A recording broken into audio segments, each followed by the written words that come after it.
11개의 탈삼진과 9이닝 완봉승. 이 두 기록을 한 경기에서 동시에 만든다는 게 얼마나 흔한 일일까요? KBO에서 한 시즌 동안 외국인 투수가 두 자릿수 탈삼진을 잡은 경기는 종종 나옵니다.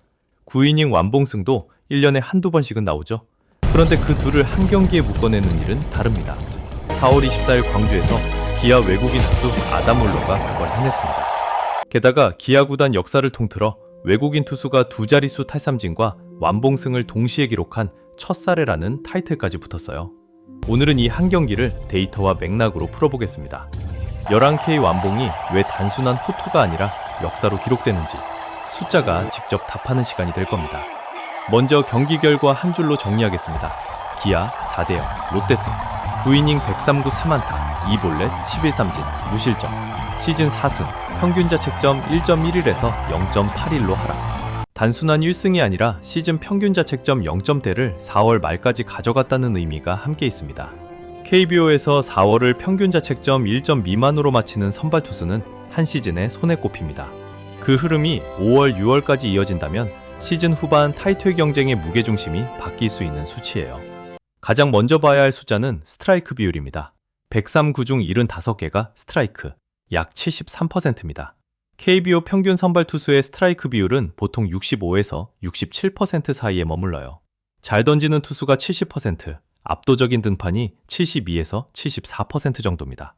73%는 9이닝 내내 카운트 싸움에서 한 번도 밀리지 않았다는 뜻이에요. 단순히 안 맞은 게 아니라 도망가는 공이 거의 없었다는 거죠. 무실점은 운이나 수비의 도움으로 만들어질 수도 있지만 73%라는 스트라이크 비율은 순수하게 투수의 재구와 자신감의 산물입니다. 볼넷 2개라는 숫자가 그 증거예요. 여기서 끝이 아니었습니다. 두 자릿수 탈삼진까지 같이 따라왔거든요. 11개의 K, 9이닝 동안 27개의 아웃카운트 중 11개를 삼진으로 잡았다는 의미입니다. 비율로는 약 41%. 인플레이 타구에 의존하지 않고 투수 본인이 직접 끝낸 아웃카운트가 절반에 가깝다는 거예요. 이게 왜 의미가 있냐면 무실점 완봉은 수비의 도움으로도 가능하지만 두 자릿수 K는 투수가 직접 압도해야만 만들어지는 숫자거든요. 두 기록이 한 경기에서 동시에 나왔다는 건 안 맞은 동시에 압도했다는 이중의 의미를 가집니다. 단순히 운 좋게 끝난 9이닝이 아니라 매 타석을 투수가 주도해서 만들어낸 9이닝이라는 거예요. 구종별 분포도 같이 짚고 가야 합니다. 직구가 40개로 가장 많았고 슬라이더 34개, 커브 12개, 체인지업과 투심이 각각 8개씩, 그리고 스위퍼가 단 1개. 직구와 슬라이더 두 구종으로 전체 투구의 약 72%를 채웠습니다. 직구 평균 149km, 최고 152km. KBO 외국인 투수 직구 평균 구속이 보통 145에서 148km 사이거든요. 149km 평균은 평균 이상이지만 압도적인 수치는 아닙니다. 그런데도 11K가 나왔다는 건 결국 슬라이더가 결정구로 작동했다는 뜻이에요. 여기서 핵심 변수가 등장합니다. 올러 본인이 경기 후 인터뷰에서 슬라이더 그립을 바꿨다고 직접 밝혔어요. 종으로 떨어지는 움직임을 원할 때와 횡으로 흘리는 움직임을 원할 때를 구분해서 그립을 조정한다는 겁니다. 작년 시즌 올러의 슬라이더는 횡적인 움직임 위주였거든요. 올해 들어 종으로 떨어뜨리는 비중이 늘면서 헛스윙률이 변했고 그 결과가 11개의 탈삼진으로 나타난 겁니다. 단순히 컨디션 좋아서 잘 던진 게 아니라 데이터 기반으로 구종을 진화시켰다는 신호예요. 포수 한준수의 리드도 같이 봐야 합니다. 올러 본인이 경기 내내 사인에 고개를 저은 게 단 2번 정도였다고 직접 말했거든요. 9이닝 103구를 던지면서 4인 거부가 2번이라는 건 투수와 포수가 같은 그림을 그리고 있었다는 의미입니다. 슬라이더 그립 변화에 대해서도 한준수가 사전에 공유받은 상태였기 때문에 카운트별로 어떤 그립의 슬라이더를 요구할지 미리 시나리오가 잡혀 있었어요. 두 자릿수 K와 73% 스트라이크 비율이 한 경기에서 동시에 나오려면 배터리의 호흡이 이 정도로 맞아야 가능하다는 뜻입니다. 작년과 올해의 변화를 같이 들여다보겠습니다. 2025 시즌 올러는 26경기 11승 7패, 149이닝 169 탈삼진, 평균 자책점 3.61을 기록했습니다.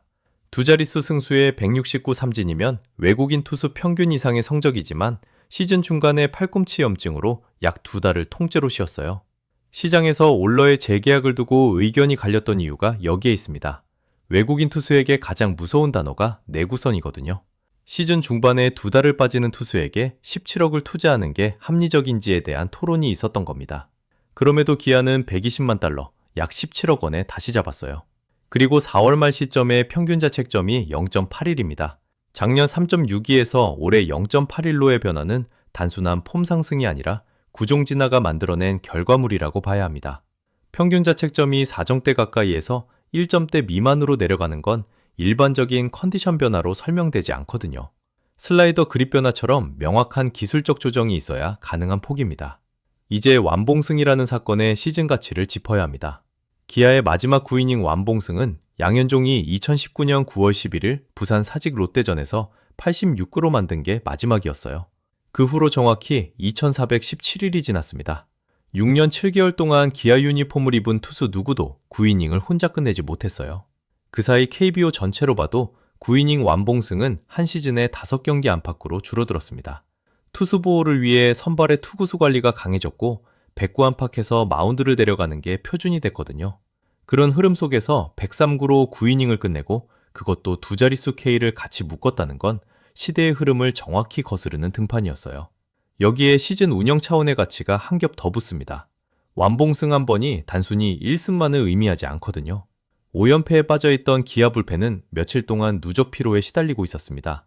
5연패의 흐름은 보통 불펜 소모로 이어지거든요. 5회나 6회에 선발이 무너지면 이후 이닝을 불펜으로 메워야 하니까요. 그 시점에 외국인 에이스가 9이닝을 혼자 끝냈다는 건 불펜 전원에게 하루 통째 휴식을 선물한 것과 같습니다.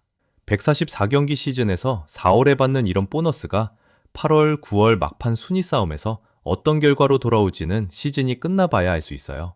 다만 분명한 건 그 가능성을 만들어준 한 경기였다는 점입니다. 이보모 감독이 경기 후에 단순한 1승이 아니라고 강조한 이유가 여기에 있습니다. 1승의 가치와 휴식의 가치가 같이 정립된 등판이었어요. 마지막으로 기록의 맥락을 정리하겠습니다. 73% 스트라이크 비율, 41% 삼진 비율, 9이닝 103구, 평균 자책점 0.81. 그리고 6년 7개월 만에 구단 9이닝 완봉승, 기아 외국인 투수 역사상 첫 두 자릿수 K 완봉승, 본인 프로 커리어 첫 완봉승. 이 숫자들이 같은 날 한 경기에서 동시에 만들어졌습니다.